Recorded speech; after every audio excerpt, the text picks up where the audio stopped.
Madame, monsieur, bonsoir. On va rester avec le handball, la deuxième discipline après le football, avec l'un des plus grands entraîneurs qu'ait connu l'Algérie, le plus titré, monsieur Aziz Delouez, mais également qui a été ministre de la Jeunesse et des Sports. Monsieur Aziz Delouez, bonsoir. Merci d'être avec nous.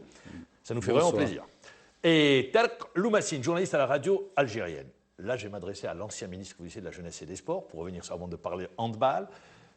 Hier, dans cette même émission, on recevait des athlètes qui justement venaient parler de leur situation suite à la parution dans le journal officiel du décret portant statut des clubs sportifs amateurs et notamment un article, l'article 6, qui interdit de verser des indemnités sur les subventions publiques, que ce soit aux entraîneurs, aux athlètes ou également aux médecins qui font partie d'une équipe ou qui sont la composante d'une équipe. Finalement, il a été décidé le gel du décret. Alors justement, monsieur le ministre, on voudrait avoir votre appréciation sur cette situation qui fait qu'on avance un pas, on recule, et après c'est le statu quo. Bien, d'abord, c'est une situation qui n'est pas nouvelle.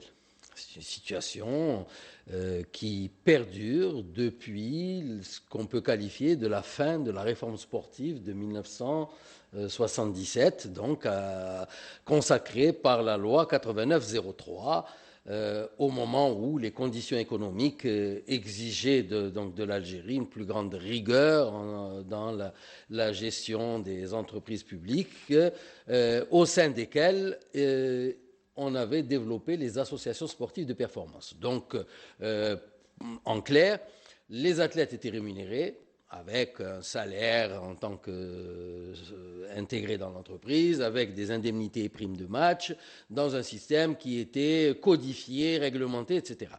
À la fin de ce système, et la question se posait, doit-on ne plus payer les athlètes, on va dire, entre guillemets, de performance ou de compétition ou d'élite, ça dépend de la classification. Les athlètes qu'on a reçus hier sont des athlètes d'équipe nationale. Hein. Non, tout à fait. Mais on va dire les athlètes de compétition, les athlètes de premier plan, des divisions excellence si on parle des sports collectifs ou même pour certains sports individuels qui sont organisés en divisions de compétition. Donc la question était non, on ne peut pas s'arrêter de les payer. Et donc il y a une transition, on va dire, qui a été organisée et qui a vu la création des fonds de wilaya et du Fonds national qui devait mettre en place un système de financement des associations redevenues, donc des associations indépendantes, des entreprises, des associations sportives amateurs.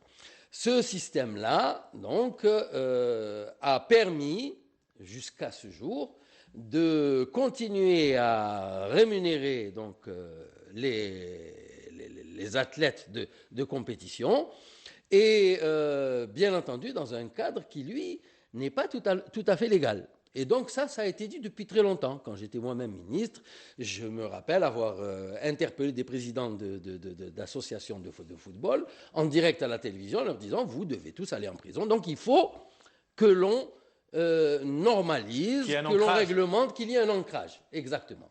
Un ancrage juridique qui couvre le président. Parce que vous avez reçu des athlètes, mais les présidents de clubs, voilà, qui se plaignaient. Ils sont également, ce sont eux les premiers responsables. Parce qu'à la limite, l'athlète va toucher de l'argent, mais c'est celui qui lui remet ce salaire à partir de subventions publiques qui est justiciable. Alors, depuis, malheureusement, rien n'a été fait. Donc, on a fait le professionnalisme en football. Et donc, pour les autres et pour les autres, rien du tout. Alors, bon, vous savez très bien, vous êtes mieux placé que moi aujourd'hui pour savoir que même le professionnalisme en football, il y a beaucoup de points d'interrogation, puisque malheureusement, il y a beaucoup d'argent public, entre guillemets, qui continue à travers des entreprises d'être distribué. Il y a eu des dysfonctionnements. Vous prenez par exemple Oran, le club sportif amateur, la subvention, on peut la donner au club professionnel, alors que du côté du Syndé, ça a été fait, ils ont été condamnés par la justice. Donc il y a des dysfonctionnements. Il n'y a que des dysfonctionnements. Alors, dans tout ça, un certain nombre de textes continuent à être produits, dont ce décret qui n'est pas critiquable en lui-même, puisqu'il rétablit les choses pour le sport amateur. Un sportif amateur ne peut pas donc percevoir de l'argent si son statut n'est pas modifié par un cadre réglementaire quelconque, un ancrage, comme vous avez si bien dit. Mais le problème, c'est comment aujourd'hui rendre ce texte applicable avec l'épée de Damoclès, donc, qui est là sur la tête de l'ensemble du mouvement sportif national, sans apporter à côté un texte qui, lui, ou des mesures qui vont permettre de continuer à rémunérer nos athlètes de compétition ou de haut niveau afin de rester aux standards internationaux. Ce sont quand même des gens qui se préparent tous les jours et dont c'est la vie. Ils ont engagé leur avenir dans le monde sportif. Vous avez cité également d'autres professions qui, bien entendu, constituent le mouvement sportif national. Voilà, les entraîneurs, le staff médical, etc. Et il est impossible de ne pas apporter la solution. Donc, autant ce texte pour le sport amateur est tout à fait normal, autant il y a un vide juridique grave qui est créé par le fait que rien n'est apporté aujourd'hui comme solution de remplacement à un processus donc installé en 1977 et qui a produit une période faste pour le sport algérien, puisqu'on était en avance sur des pays qui n'avaient pas encore franchi ce cap de passage du statut amateur avec tout ce que cela implique en termes de volume horaire d'entraînement. Cette période de la réforme sportive, une période de transition qui dure, et rien en termes de stratégie et de politique sportive qui vient apporter la solution indispensable, parce que la question est là, à laquelle il faut répondre. Est-ce que le sport algérien doit être amateur ou professionnel ou semi-professionnel au standard internationaux. Justement, c'est ça aujourd'hui la grande question. Donc, il a été décidé le gel de ce décret et de créer, parce que le ministre a reçu l'ensemble des acteurs, les présidents de clubs, de créer une commission mixte pour pouvoir travailler, plancher sur les soucis aujourd'hui rencontrés par les... Parce que c'est des bénévoles, on a tendance à l'oublier, par les bénévoles du sport ou ceux qui activent au sein des associations. Monsieur le ministre, on va passer à un sujet, je l'ai dit au tout début, vous êtes l'entraîneur le plus titré, c'est avec vous que l'Algérie a gagné ses premiers titres sur la scène continentale. Aujourd'hui, l'Algérie est au championnat d'Afrique des Nations. Rappelons-le, elle est partie au Caire avec le titre qu'elle avait gagné à Alger. Aujourd'hui, en tant qu'expert, parce que vous l'êtes en matière de hand, pour vous, quelle est la photographie de la discipline ? La discipline, elle a deux visages.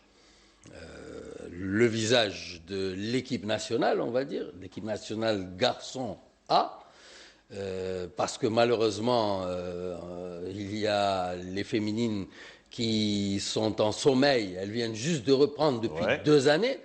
Il y a les catégories de jeunes U21, U19, U17 qui travaillent très peu, qui travaillent pas assez. On a un championnat du monde. On a un championnat du monde à Alger, on a en 2017 un championnat du monde du 21.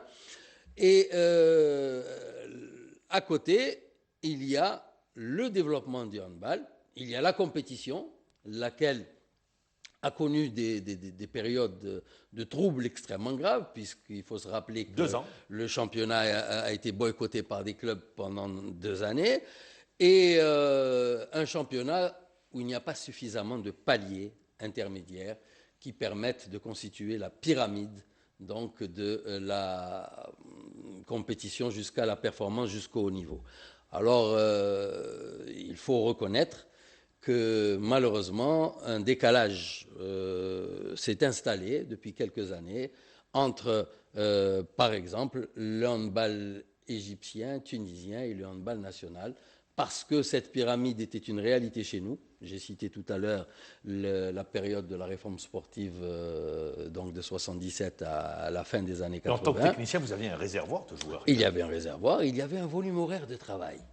Parce que pour le sport de haut niveau, il faut toujours revenir au volume horaire d'entraînement.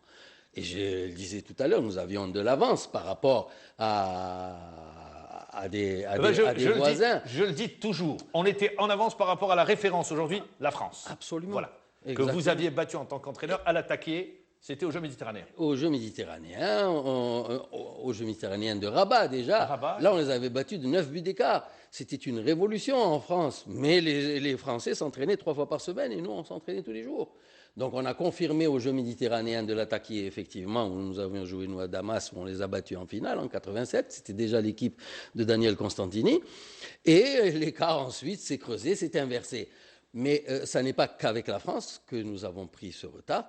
Et si l'on revient donc en Algérie, donc dans les conditions de travail aujourd'hui des clubs, les clubs s'entraînaient 2 heures par jour minimum, dans les années 80. Tous les clubs qui constituaient l'élite nationale. Aujourd'hui, celui qui s'entraîne le plus, il s'entraîne 1h30 par jour. Donc regardez déjà, on a perdu une demi-heure par jour. C'est considérable. Les jeunes s'entraînaient tous les jours également. Aujourd'hui, ça n'est plus la même chose pour les jeunes. Il y a des écoles comme l'école d'El Bia qui n'a pas d'infrastructure sportive pour ces catégories de jeunes. Allons à Skikda, allons à Saïda, c'est un partage d'infrastructures qui fait que... Pire, l'équipe nationale de hand, à la même place où vous êtes, on avait reçu Sassi Boultif et Benmeni, le gardien de but, qui nous disaient, ils étaient en stage avant de partir, ils arrivent à la salle d'entraînement, elle est occupée, ils ne peuvent pas s'entraîner, ils sont restés tournés, faire des tours de piste en attendant que la salle puisse se vider. Ça, c'est la considération pour l'équipe nationale de hand, qui est la deuxième discipline. Exactement. Terk Loumassine, une question. Alors justement, on parle d'infrastructure et on attend toujours cette salle fédérale pour le handball qui est un sport majeur en Algérie, qui n'a peut-être pas la même notoriété que le football, qui reste le sport numéro 1. Mais on voit ce problème d'infrastructure qui est récurrent, pas seulement dans le handball, mais dans les autres disciplines. Le basketball, qui n'a toujours pas de salle fédérale, le handball, le volleyball, pas de salle fédérale non plus. Aujourd'hui, on a besoin des équipes nationales, surtout d'un lieu où elles puissent s'entraîner en permanence sans avoir ce problème de créneau horaire parce que la salle a été attribuée à un club du coin. Bien entendu, il y a un problème de centre de préparation des équipes nationales depuis longtemps. Vous parlez de salle fédérale. Tout le monde rêve de l'INSEP. On rêve d'un INSEP en Algérie. On rêve de l'INSEP, on rêve de ce qui existe au Caire. Il y a un centre de préparation de l'élite nationale. Et il n'y a pas non plus d'infrastructure de compétition adaptée. Vous venez de rappeler que nous organisons le Mondial U21. Lorsque ce dossier est apparu, et je vous garantis que je le regrette personnellement, le ministre avait annoncé à l'époque la réalisation d'une salle de 12 à 13 000 spectateurs. Ah oui, c'est ce qu'on attendait. Où est-elle ? On va organiser le mondial. On va organiser sur les mêmes le salles. mondial toujours sur la salle Harsha et sur la coupole. Or, on a vu avec le championnat d'Afrique de 2014 que nous ne pouvons plus être à la hauteur d'une organisation pareille. La preuve, en 2014, pendant les championnats d'Afrique, on avait une salle où un match en cours avait été délocalisé en raison d'infiltration. C'était la nouvelle salle de Chiraga. Ce que vous dites là, et d'ailleurs vous faites bien de dire Harsha, elle a été construite à une époque où on n'était pas aussi nombreux qu'Algériens et la salle Harsha pouvait contenir. Lors du dernier championnat d'Afrique, la finale contre le dernier match contre la Tunisie, il fallait être à midi pour un match qui se jouait à 18h. Ça date déjà des années 80, et même des Jeux méditerranéens 75. Pour entrer à la salle Harsha, il fallait être là-bas le matin pour un match qui se déroule à 18h. Alors quand on voit la salle du Caire, on est jaloux. Monsieur le ministre, aujourd'hui, quand vous regardez la photographie du sport algérien, le handball, parce que c'est une discipline qui vous tient à cœur, est-ce que vous êtes inquiet? Est-ce que vous dites qu'il y a de l'espoir? Ou est-ce que vous dites qu'il y a beaucoup à faire encore? C'est un mélange de vos trois questions, absolument. Je suis plus qu'inquiet parce que les autres travaillent et que nous ne faisons pas ce que nous devions faire pour ne serait-ce que maintenir notre rang international, mais surtout pour répondre aussi aux promesses que le handball a toujours données, et je le répète sans cesse, le handball est le sport collectif qui peut faire un podium mondial. Il n'y a qu'à nous comparer aux Égyptiens et aux Tunisiens pour voir que nous sommes toujours, on va dire, globalement du même niveau, qu'ils ont fait les deux une 4e place au championnat du monde en organisant ces compétitions, mais en y mettant les moyens. De l'espoir parce qu'il y a toujours quelque chose qui bourgeonne.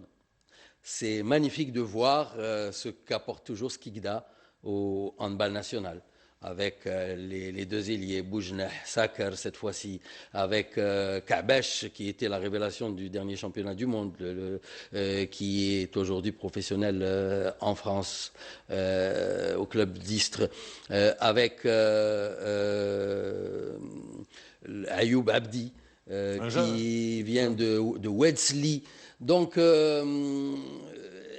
les écoles existent. On ne peut pas parler de centre de formation parce que c'est autre chose. Voilà, les écoles existent, mais on ne va pas vers ces écoles pour leur assurer la pérennité qu'elles méritent par rapport à ce qu'elles ont apporté à l'histoire de notre sport et en particulier du handball algérien. Donc, l'espoir est toujours là. L'Algérie, après avoir été ridicule au dernier championnat du monde contre l'Égypte jusqu'à 14 buts d'écart, cette fois-ci a fait jeu égal avec l'équipe égyptienne en match d'ouverture. Donc l'équipe... Puis il y a un renouvellement d'effectifs également. Voilà, renaît de ses cendres. Il y a donc des perspectives, mais dans un cadre de développement totalement archaïque, où on ne pose pas les bonnes questions, et où les acteurs, qui pourtant savent très bien de quoi il s'agit, mais ne veulent pas participer à la prise de décision qui convient, à savoir par exemple un championnat d'élite ramassé, ça devrait être la règle pour les 3 sports collectifs autres que le football. Et donc, Ben Morsoula, qui était à votre place, disait quand il était athlète que le championnat était ramassé à l'époque. On jouait à peu près le nombre de matchs, il y avait 6 ou 7 équipes. Il y avait la première année de la réforme, 6 équipes. Voilà, 6 équipes, voilà, c'est ce qu'il disait. Et à partir de la deuxième année, 8 équipes. Ouais. Et il disait c'était des allers-retours, et bon, ça jouait, et on avait des matchs de très haut niveau. Et il y avait plus de joueurs de haut niveau qu'aujourd'hui. Aujourd'hui, il n'y a pas de joueurs de haut niveau pour les 12 clubs qui constituent le championnat national. Ce qui fait que les présidents de clubs sont soumis à un certain chantage, entre guillemets, parce qu'en vérité, ils sont obligés d'accorder des fois des rémunérations, pour revenir à cette question-là, que les athlètes ne méritent pas toujours. Mais ce qui est regrettable, c'est que dans tout ça, le processus de formation, je parlais de pyramide tout à l'heure, en tout cas celui de l'élite, n'est pas réellement installé par la fédération, et on manque cruellement d'encadrement, parce que notre encadrement, dès lors qu'il a une compétence reconnue, il va à l'étranger, et on ne peut pas les blâmer, parce qu'ils sont engagés dans une activité professionnelle, c'est leur avenir. Vous savez très bien ce qu'est le statut d'un entraîneur dans le haut niveau et la précarité de la fonction. Et donc, ils vont chercher à l'étranger de quoi assurer leurs arrières pour un certain nombre. Justement, en parlant de rémunération, on voit, et je vais donner un exemple précis, celui de Salah Bouchekriou. Quand il était au Bahreïn, il gagnait beaucoup plus que ce qu'il gagne aujourd'hui avec la sélection nationale. Il est revenu pour l'amour de la patrie, pour driver encore la sélection nationale, mais il est toujours dans cette position où on appelle Salah en tant que pompier. Il vient pour remédier à une situation et après, tout simplement, on ne lui facilite pas la vie. Il s'en va ailleurs pour tout simplement gagner sa vie. Aujourd'hui, il faut essayer d'avoir une vision différente. Pourquoi ne pas laisser Salah Bouchekriou avoir une certaine pérennité avec la sélection nationale pour tout simplement assurer l'équipe de demain? Et là, vous revenez à une question qui touche au fonctionnement même de la fédération, à ses ressources financières, à sa relation avec la tutelle, précisément pour ses ressources financières, et à l'ensemble de la relation du sport du mouvement sportif national à l'intérieur donc de la sphère économique nationale ici en Algérie. Il y a un problème, il n'y a pas de sponsor pour soutenir le mouvement sportif national. Donc les sponsors que l'on compte sur les doigts des deux mains maximum. Vers le foot. Ils vont vers le football pour leur image. Il y a très peu de relais aussi de ces images, puisqu'il y a un problème de visibilité des écrans de télévision. Comment voudriez-vous qu'il y ait de la visibilité? L'équipe nationale, moi j'adore le hand, je n'ai pas vu mon équipe nationale, je suis plus journaliste depuis 2014. Ah, tout à fait. Là, on revient. Comment voudriez-vous qu'il y ait de la visibilité? La première question que j'ai posée en réponse à la question de notre ami tout à l'heure, c'est de dire, on part d'abord de la fédération, sa situation, sa vision du développement, elle n'en a pas. Et donc, effectivement, pourquoi l'équipe nationale ne joue jamais en Algérie? Jamais, depuis des années. Dans les années 80, il y avait régulièrement des compétitions où des équipes UP et de l'étranger venaient rencontrer l'équipe nationale. Et même au niveau des clubs, des fois, ça ne se fait plus malheureusement. Je vais vous demander une réponse courte parce que c'est passé très vite avec vous. La réponse, à quand une grande fédération de handball? Une place qu'elle aurait dû avoir, tout comme le football, mais elle reste petite fédération. De part, on ne la voit pas, on ne la sent pas juste quand il y a un événement, cette fédération de handball. Moi, j'aurais souhaité, ce n'est pas que pour le handball, pour la grande majorité des fédérations qui constituent le mouvement sportif national. Pour les grandes fédérations, les états généraux de tout le sport algérien. Vous êtes pour les états généraux? Absolument, pour revenir à la base. D'abord, revenir à la base. Tous ceux qui aujourd'hui, la majorité des gens qui constituent aujourd'hui les assemblées générales ne sont pas représentatifs de leur discipline sportive. Ils sont la main dans la main. Ils profitent de règlements qui leur ont permis de rester en place et ils ne laisseront jamais la place. Aujourd'hui, il faut que pour ces fédérations, revenir aujourd'hui à une assemblée générale ouverte afin qu'il n'y ait aucun lobby intérieur qui permette la survie de ceux qui dominent ces disciplines sportives à l'heure actuelle. J'insiste, vous demande en 10 secondes, vous êtes pour des assises nationales du sport. C'est indispensable. Indispensable, c'est sur ça qu'on va se quitter. Merci M. Aziz Delouez d'avoir répondu à l'invitation. Merci Tarek Loumassine. Je vous dis au revoir.